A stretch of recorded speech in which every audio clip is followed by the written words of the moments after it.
we met a Hawaiian woman, a very strong woman, and we loved her. She was Haunani Kay Trask. She came in 2002 to the Basque Country to talk about the Hawaiian people, the Hawaiian nation, and we really felt touched about what she said and her strength, and we still remember her.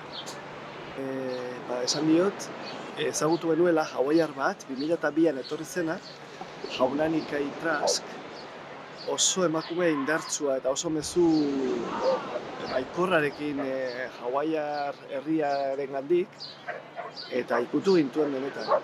And we still remember her like if it was yesterday. Hawaiarrak Euskal Herrian ongietorriak dira eta izango dira nahi dutenean etorri. Guk badugu beraiengandik ikasitakoa, olatuak eta maite ditugu eta haiekin gozatzen dugu eta beraiengandik ikasi dugu hori egiten.